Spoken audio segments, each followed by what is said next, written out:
Now we can just move to the Raul. Raul, an expert on sustainable finance, and then today he will share his expertise with us. Raul? Hello. Hi. Can you hear me? Yes, you can go. Okay, because I'm on the go, and I see. Do you see my screen? Yes, thank you. Now it's working. Okay. Floor is yours. Thank you. Thank you. So, well, very interesting. Thank you very much for introducing us and for introducing the opportunity to talk about this very important issue that is actually affecting one of the largest, let's say, less sustainable, or as perceived as less sustainable sectors in the economy. We're trying all together as practitioners and related to this industry to show that actually we are sustainable, and this is where I come at from. My work has been done in actually in the development of real estate objects and infrastructure objects. I recently started working with the UNECE and with the Real Estate Market Advisory Group in developing guidelines for on tools and mechanisms to finance smart sustainable cities. This is a work that we have done together with many of the agencies of the UN that are actually tackling the sustainability in real estate, and specifically for cities and for public sector.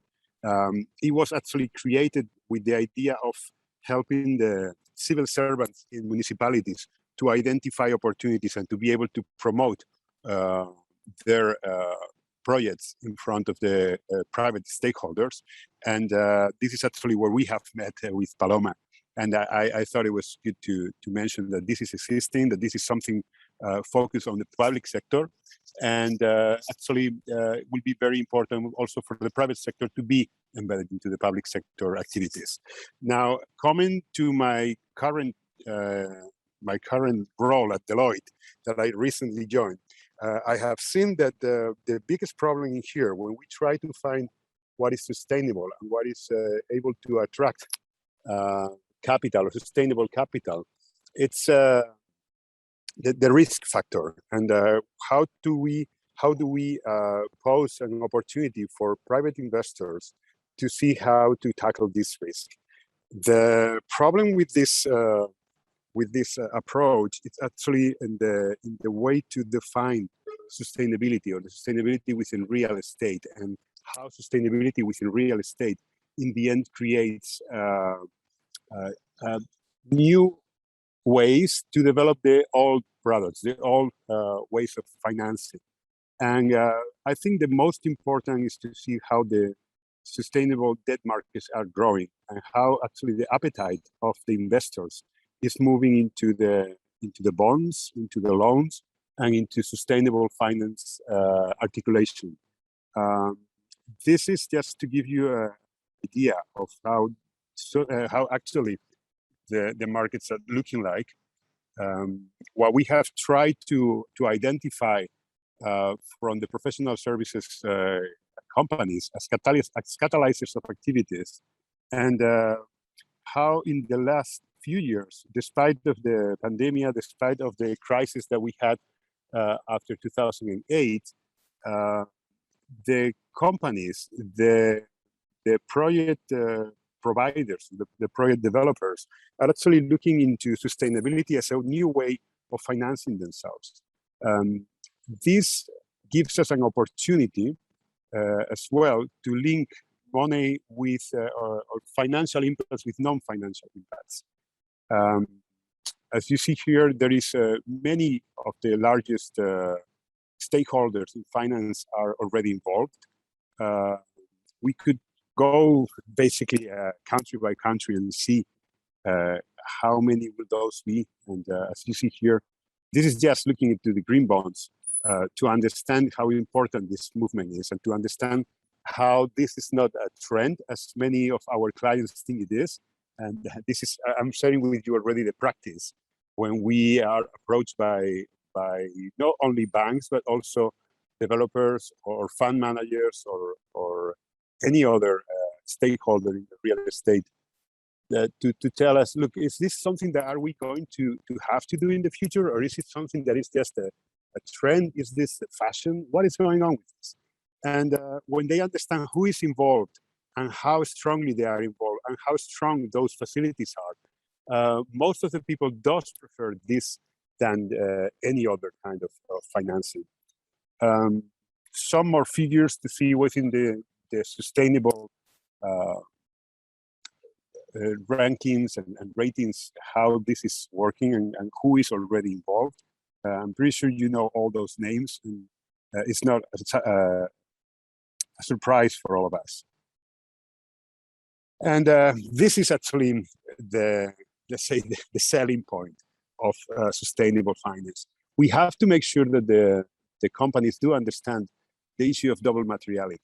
How not only the financial impacts are important any longer, it's also the non-financial impacts that may make your credit rating crumble.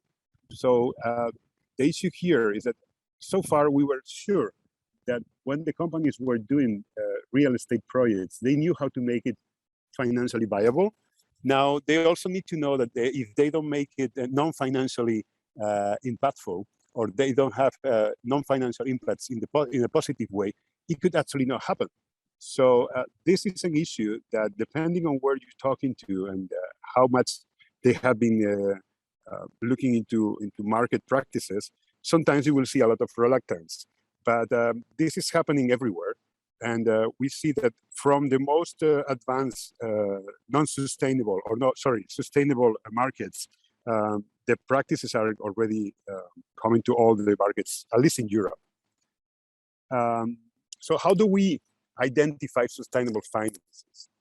And I think it's very important to identify the activity that we are going to do with the financing.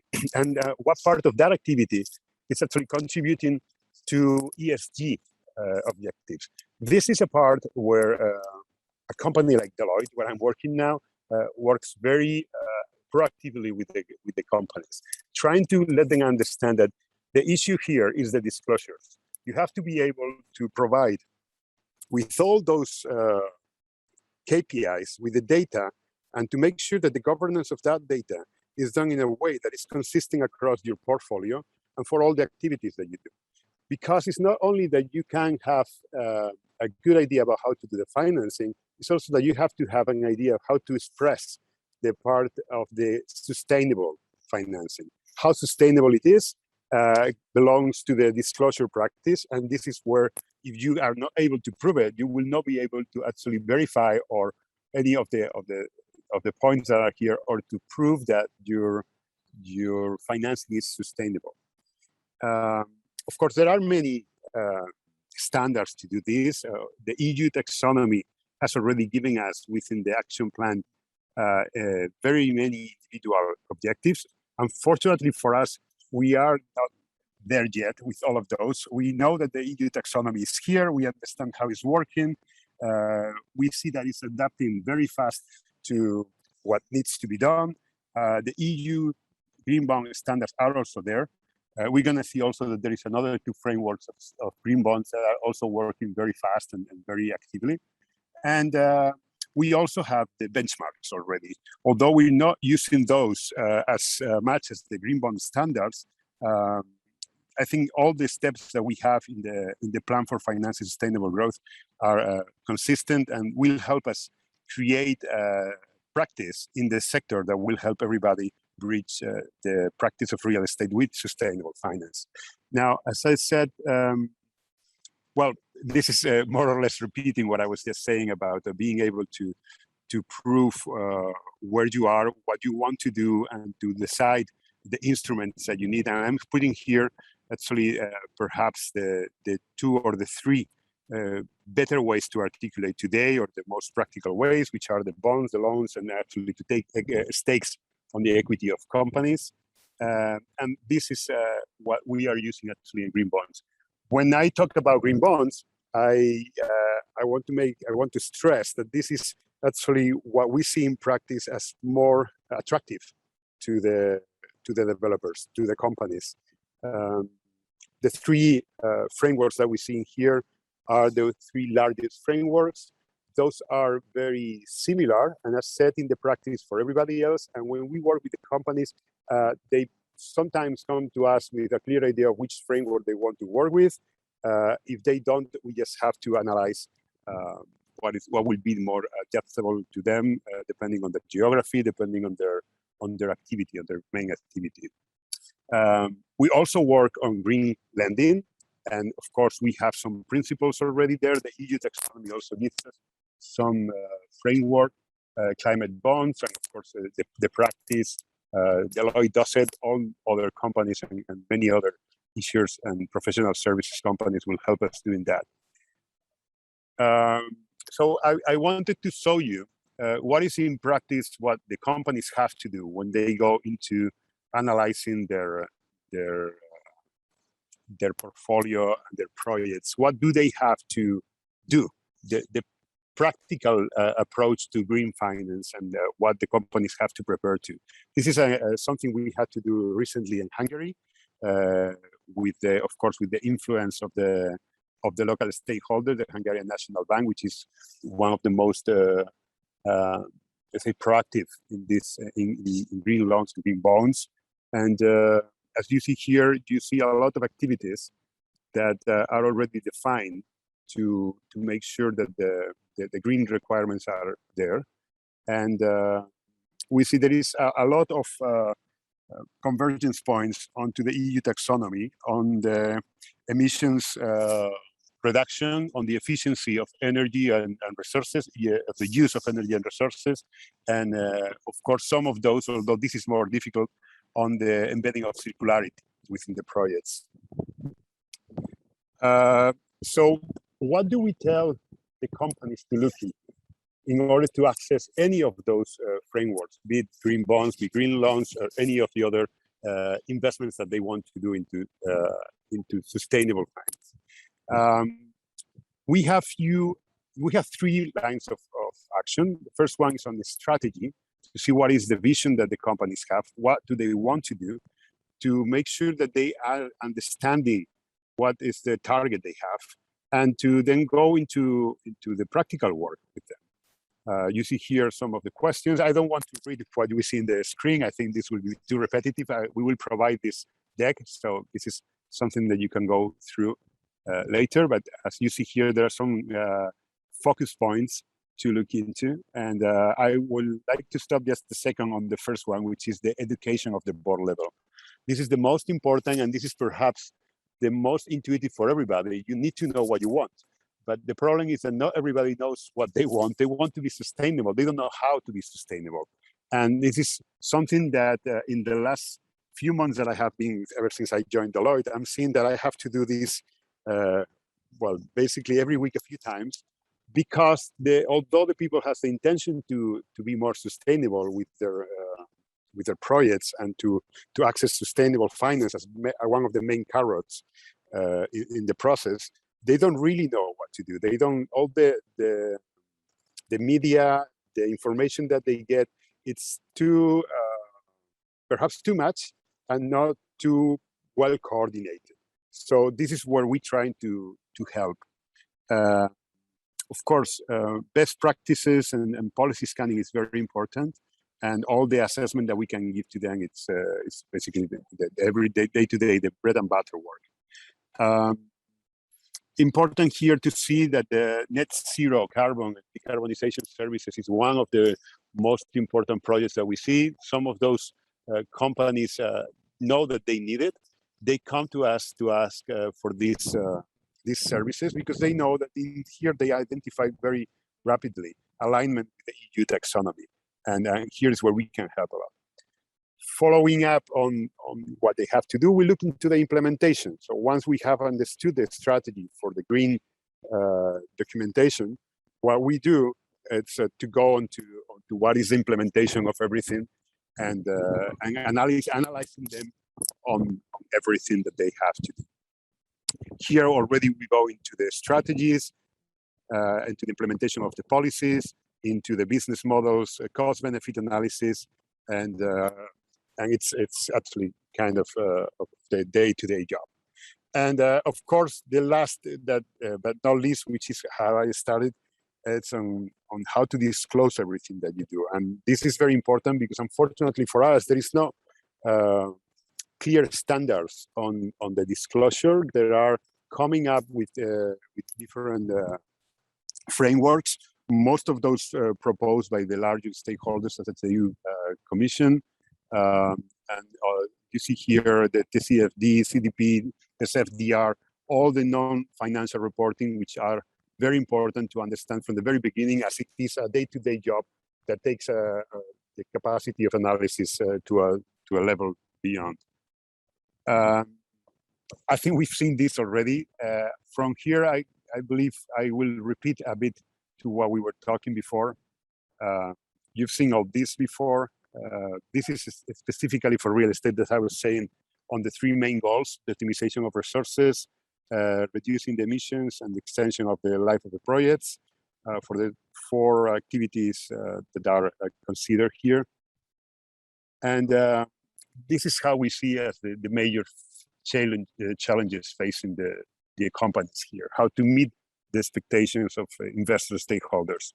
And again, the question of information is important. What is the information that we have, whether we understand what is to be done, and how to send to the market the confident message and reliable standardized information. We see, we have put here some of the priorities that we think companies should follow. Of course, to follow up on all the activities that the EU Commission is promoting, to mobilize a relevant task force on sustainability, because we see also that the companies do not have, they are embedding already this the role of the chief sustainable officer. Sometimes, or most of the times, we see somebody caring about corporate social responsibility, which is a good start, but this is a more technical job. This is a job that comes from the very KPIs of the projects at property level, to move them up to the portfolio level, to then move it to the either fund or company level.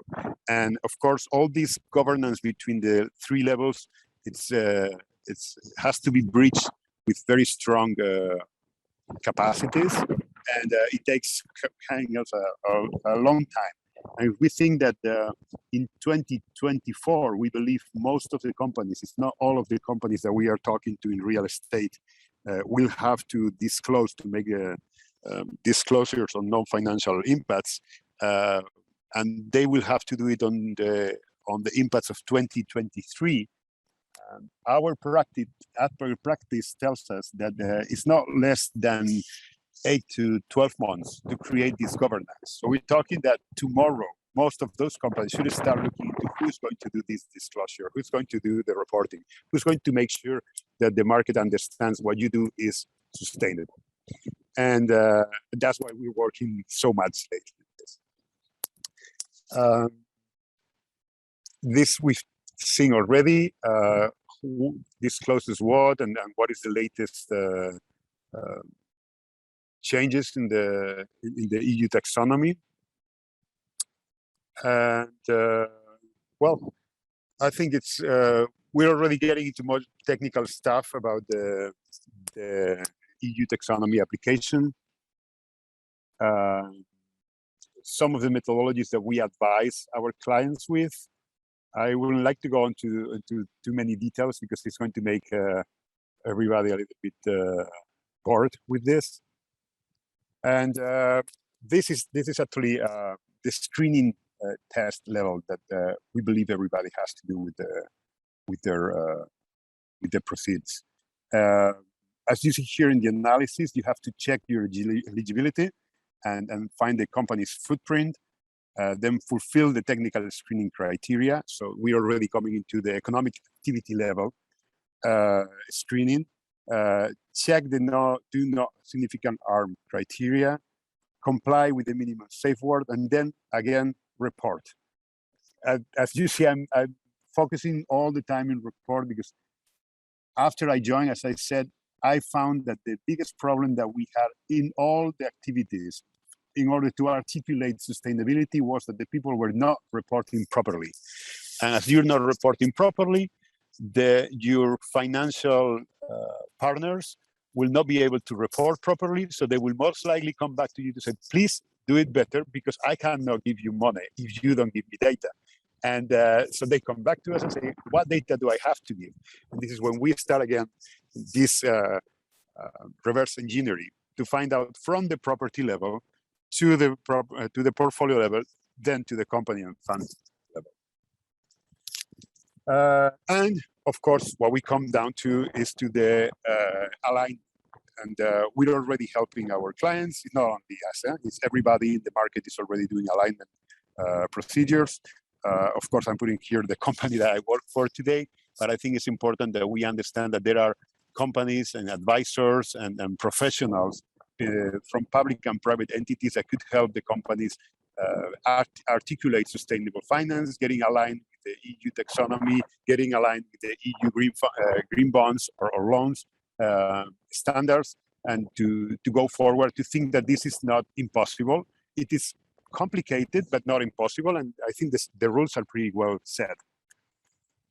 And then we go into the financial indicators that we see here on the revenue, the CapEx, the OpEx. This is already getting perhaps too technical.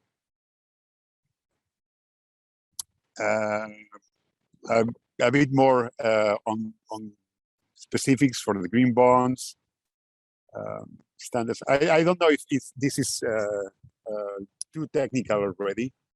And actually, this is, I wanted to come here because this is very important. When I was talking about reporting, one of the things that we are seeing in the market today for the companies is that they want to be able to, once they have done their cycle of sustainability, to be able to be rated by ESG rating agencies, because they are understanding now this double materiality that we were talking about. And they understand that the credit ratings and the ESG ratings do have already created a bridge between them, that once you are already able to prove your sustainability, the sustainability of your proceeds of your projects, your rating will increase.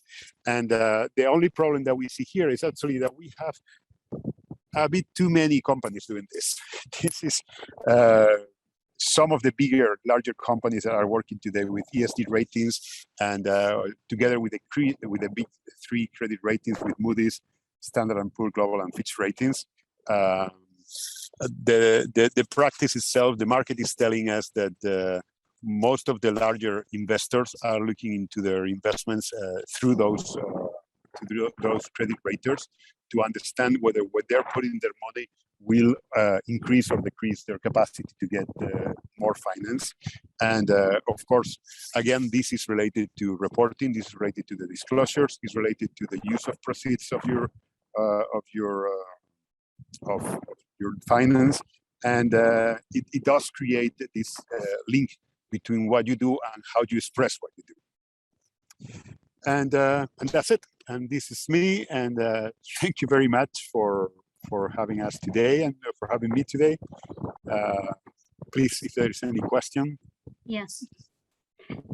Thank you so much, Raul, of sharing your knowledge and the expertise. And also thank you so much that, as we discussed before, we know that the EU taxonomy is already a big topic, and also we need to just consider taxonomy with the Green Deal and also the green bonds. And also thank you, just emphasis that just increasing attraction for the green bonds. I guess these are really important to just make the taxonomy for the companies, make their self taxonomy aligned.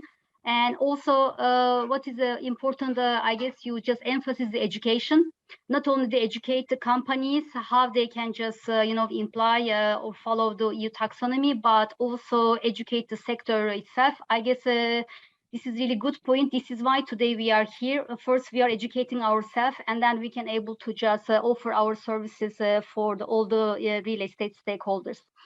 We already have a few questions for you. I guess we can just wrap up in 5 minutes before just go to the last presenter. Thank you, Karen. Actually, your contribution, this is from yours. Many commercial properties will need to be refinanced in the next few years. Will they only be offered green finance? If the properties are not green enough, what happens for the owners, and then what happened to those properties? I think it's not a question of how green they are. It's a question of of what is the strategy to become better. In most occasions, what we see is that the real estate players, they do not come to the green finance because they believe that their impacts are negative. But it doesn't really matter how negative they are today. It matters whether you can or cannot improve even a bit. It's important to define where you are. It's important to disclose in a honest way, basically getting away from all the greenwashing that is happening, and to be able to deliver a strategy, to define a strategy actually, and to deliver through some policies, and to create, this is why when we emphasize so much on the disclosures, on the non-reporting, on the non-financial reporting, this makes you look into the mirror of what you are, with the honest eyes, and say, okay, I'm producing this much emissions. I am not very efficient in the use of my resources, but I need to do something about it. And this evolution is what the market wants to see. They are, of course, the better you are, the better you're going to be in front of the financiers. But it doesn't mean that if you're not green, you cannot access also green finance. You have to have these disclosures, you have to have these strategies, and you have to try. Okay, and I guess we can just take one more question. What if your company is a small, medium-sized enterprises and cannot afford to have a six-figure sustainability officers? And all companies are not. No. Don't worry about that. I think there is it's not. I don't want to brag about how big, how good they are, the Big Four or anything like that. There is a lot of people doing this. We've done it even with UNECE for free to a certain extent for some people. I think there is a lot of stakeholders in the market. Of course, if you come with a big company with a lot of things to do and to analyze and to create all those structures for reporting and for the improvement of performance, you're better off with bigger companies. But in order to start the journey, you do not have to pay big numbers to big sustainable officers. There is a lot of people in the market, and there is a lot of stakeholders from IGOs, NGOs, even at local level in municipalities, you will find people who are knowledgeable. Most of the frameworks are available for free, so it's not that difficult to get educated on that. Simple reporting done on the basis of the Global Reporting Initiative is for free, and you have a lot of, all the frameworks are publicly available. So I encourage you to get onto those, to look into that. It's not that difficult. It's lengthy. It's how to say, it has the complication of being lengthy and being very concise. There are many indicators that you have to look into. But as I said, it's good to start the journey. It's good to create at least a strategic document to show where you are today and what is your strategy for the future to improve. This is in some cases already enough. And then when you go to the banks, when you go to the financial partners, they will tell you what to do for. So it's not only for the large companies, it's also for the small companies. For large companies, it's going to be compulsory. But for small and medium, it's advisable. Let's put it that way. Thank you so much.